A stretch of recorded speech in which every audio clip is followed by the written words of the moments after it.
मैं आपने शनिवार भगवान की कथा सुनाऊंगी, बहुत ही अच्छी। एक समय सूर्य, चंद्रमा, मंगल, बुध, बृहस्पति, शुक्र, शनि, राहु और केतु इन ग्रहों में आपस में झगड़ा हो गया कि हम सब में सबसे बड़ा कौन है।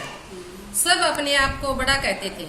जब आपस में कोई निर्णय न हो सका तो सब के सब आपस में झगड़ते हुए इंद्र के पास गए और कहने लगे, आप देवताओं के राजा हैं, इसलिए आप हमारा न्याय करके बतलाइए कि हम 9 ग्रहों में सबसे बड़ा कौन है।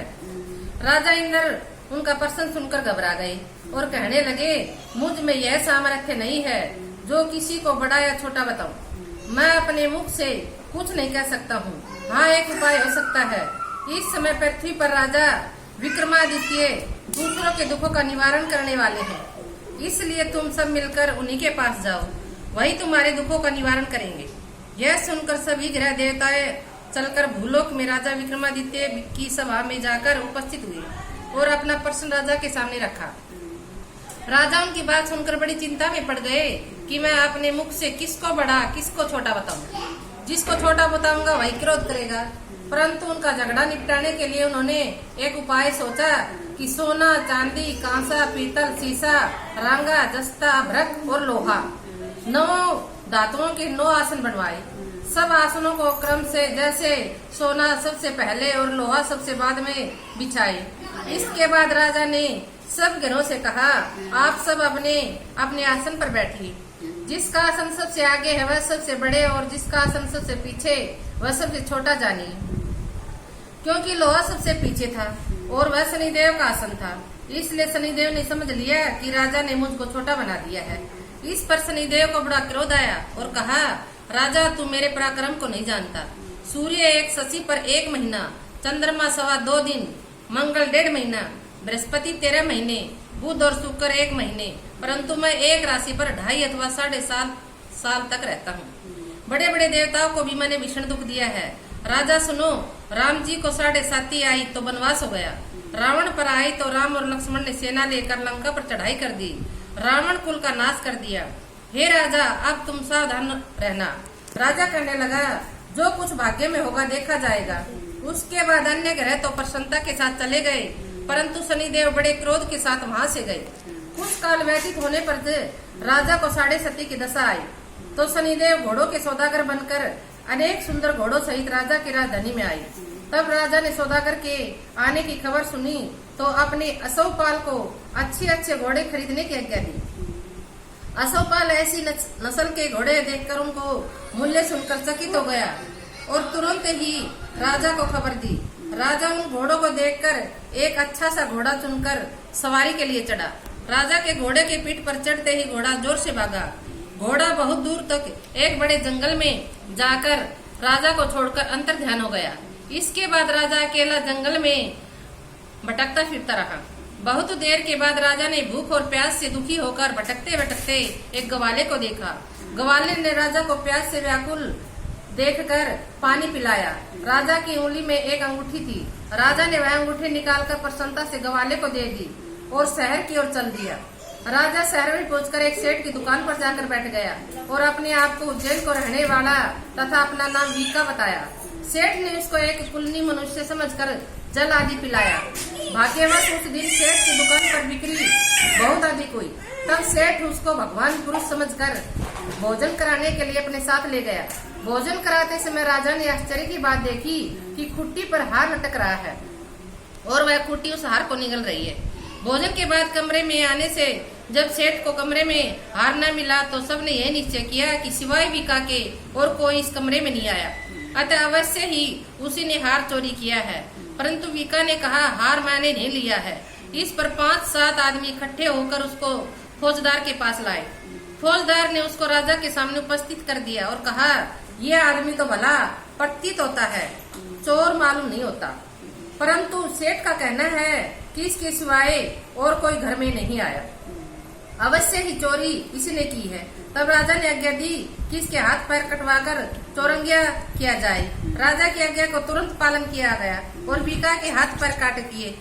इस प्रकार कुछ काल व्यतीत होने पर एक तेली उसको अपने घर ले गया और कोहलू पर बिठा दिया। वीका उस पर बैठा हुआ अपनी जबान से बैल हाँकता रहा। शनि की दशा समाप्त हो गई और एक रात को वर्षा ऋतु के समय वह मल्हार राग गाने लगा। उसका गाना सुनकर उस शहर के राजा की कन्या उस राग पर मोहित हो गई और दासी को खबर लाने के लिए भेजा कि शहर में कौन गा रहा है। दासी सारे शहर में फटती फिरती क्या देखती है कि तेली के घर चौरंगिया गा रहा है। दासी ने महल में आकर राजकुमारी का सब वृत्तांत सुना दिया। सब उसी क्षण राजकुमारी ने अपने मन में यह प्रण कर लिया कि चाहे कुछ हो, मुझे उस चौरंगिया के साथ विवाह करना है। प्रातःकाल होते ही जब दासी ने राजकुमारी को जगाना चाहा तो राजकुमारी अनशन व्रत लेकर पड़ी रही। तब दासी ने रानी के पास जाकर राजकुमारी के न उठने पर वृत्तांत कहा। रानी ने तुरंत ही वहां जाकर राजकुमारी को जगाया और उसके दुख का कारण पूछा। तो राजकुमारी ने कहा, मैंने यह प्रण कर लिया है कि तेली के घर में जो चौरंगिया है उसी के साथ विवाह करूंगी। माता ने कहा, पगली यह क्या बात कर रही है, तेरा किसी देश के राजा के साथ विवाह किया जाएगा। राजकुमारी कहने लगी, माँ मैं अपना प्रण कभी नहीं तोड़ूंगी। माता ने चिंतित होकर यह बात राजा को बताई। तब राजा ने भी आकर समझाया, मैं अभी देश देशांतर में अपने दूत भेजकर सुयोग रूपवान एवं बड़े बड़े गुणी राजकुमार के साथ तुम्हारा विवाह करूंगा। ऐसी बात तुमको कभी नहीं सोचनी चाहिए। राजकुमारी बोली, पिताजी मैं अपने प्राण त्याग दूंगी परंतु किसी दूसरे से विवाह नहीं करूंगी। इतना सुनकर राजा ने क्रोध से कहा, यदि तेरे भाग्य में ऐसे ही लिखा है तो तेरी जैसी इच्छा हो वैसा कर। राजा ने तेली को बुलाकर, तेरे घर से चौरंगिया है उसके साथ मैं अपनी कन्या का विवाह करना चाहता हूँ। तेली ने कहा, यह कैसे हो सकता है, कहाँ आप हमारे राजा और कहाँ मैं नीच तेली। परंतु राजा ने कहा, भाग्य के लिखे को कोई टाल नहीं सकता, अपने घर जाकर विवाह की तैयारी करो। राजा ने उसी समय तोरण और बंधनवार लगाकर अपनी राजकुमारी का विवाह चौरंगिया विक्रमादित्य के साथ कर दिया। रात्रि को जब विक्रमादित्य और राजकुमारी महल में सोए तो आधी रात के समय शनिदेव ने विक्रमादित्य को सौंपन दिया। राजा कहो, मुझको छोटा बताकर तुमने कितना दुख उठाया। राजा ने क्षमा मांगी। शनिदेव ने प्रसन्न होकर विक्रमादित्य को हाथ पैर दिए। तब राजा ने कहा, महाराज मेरी प्रार्थना स्वीकार करें कि जैसा दुख आपने मुझे दिया है ऐसा और किसी को न दें। शनिदेव ने कहा, तुम्हारी यह प्रार्थना स्वीकार है। जो मनुष्य मेरी कथा सुनेगा या कहेगा उसको मेरी दशा से कभी किसी प्रकार का दुख नहीं होगा और जो नित्य ही मेरा ध्यान करेगा तो चींटियों को आटा डालेगा और सबके मनोरथ पूर्ण होंगे। इतना कहकर शनिदेव अपने धाम चले गए। राजकुमारी की आंख खुली और उसने राजा के हाथ पांव देखे तो उसे बड़ा आश्चर्य हुआ। उसको देखकर राजा ने अपना समस्त हाल कहे बड़ा आश्चर्य हुआ। मैं उज्जैन का राजा विक्रमादित्य हूँ। यह बात सुनकर राजकुमारी अत्यंत प्रसन्न हुई। प्रातःकाल राजकुमारी से उसकी सखियों ने पूछा तो उसके अपने पति का सारा वृत्तांत क्या सुनाया। तब सबने प्रसन्नता प्रकट की और कहा, ईश्वर ने आपकी मनोकामना पूर्ण कर दी। जब उस सेठ ने सुना तो विक्रमादित्य के पास आया और राजा विक्रमादित्य के पैरों पर गिरकर क्षमा मांगने लगा। आप पर मैंने चोरी का झूठा आरोप लगाया, अतः आप मुझे जो चाहे दंड दो। राजा ने कहा, मुझ पर शनिदेव का कोप था, इसी कारण मैं दुख मुझे प्राप्त हुआ है। इसमें तुम्हारा कोई दोष नहीं है। तुम अपने घर जाकर अपना कार्य करो। सेठ बोला, तुझे भी शांति मिलेगी जब आप मेरे घर चलकर मेरी प्रीति पूर्वक भोजन करेंगे। राजा ने कहा, जैसी आपकी मर्जी वैसा ही करें। सेठ ने अपने घर जाकर अनेक प्रकार के सुंदर भोजन बनवाए और राजा विक्रमादित्य को पट्टी भोज दिया। जिस समय वह राजा भोजन कर रहे थे, एक अत्यंत आश्चर्य की बात सबको दिखाई दी। जो खूंटी पहले हार निगल रही थी वह अब हार उगल रही है।